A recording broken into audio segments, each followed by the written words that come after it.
Hey gang, welcome to another edition of Doc Schlock, where it's a review of the movie Versus the Dead. This one is pretty much about, it's a zombie movie, and if you're sitting there going, let me guess, some sort of government experiment gone completely wrong due to biochemical warfare used in a war, and it somehow, the chemical stuff winds up in the hands of somebody else kind of movie. Wow, you know this movie very, very well. But in this case, it winds up the chemical stuff that they were wanting to use in the war. Yeah, I don't know why they keep doing that. Winds up at the house of a tattoo artist. So we cut to somewhere in Canada. I'm not kidding, that's actually what it says, somewhere in Canada, where there's a pizza joint run by a man named Mr. Baroni. And a couple of his workers named Billy and Marcus are having to tolerate and put up with these three annoying jerks named Danny, Dee, and Woody. Well, Danny makes a bet with Mr. Baroni. Says, you go get a tattoo, the tattoo of my choice, come back, show it off, we will never show up here again. So Mr. Baroni goes to get the tattoo. Unbeknownst to him, the tattoo is being used for the first time on him by the artist with the new stuff that is actually called Round 2.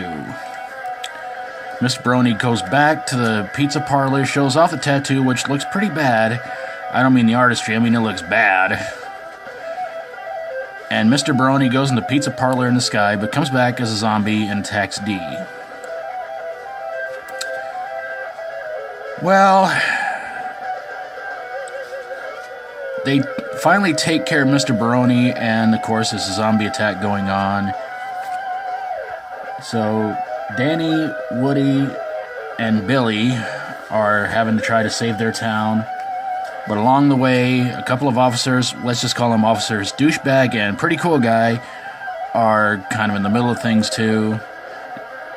And so Dee walks out of the pizza parlor, just goes walking around, harming nobody. Why? Well, I'll get to that here in a minute.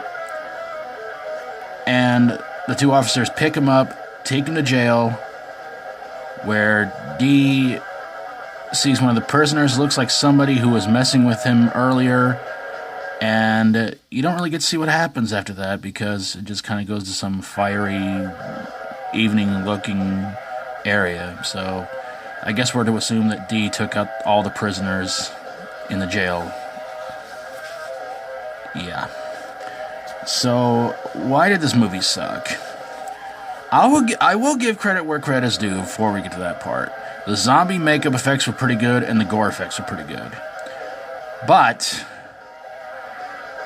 if you want to check out a movie that has more F-bombs than a Rob Zombie movie, then this may be the movie for you. And I'm not even kidding. I mean, it's almost like the F-word showed up in practically every sentence that they had in this movie. And I'm sitting there going, why do they have to put in so many F-words in the dialogue of this movie? It's ridiculous, it's stupid, and it's just being overplayed, overused, and it's beginning to become annoying.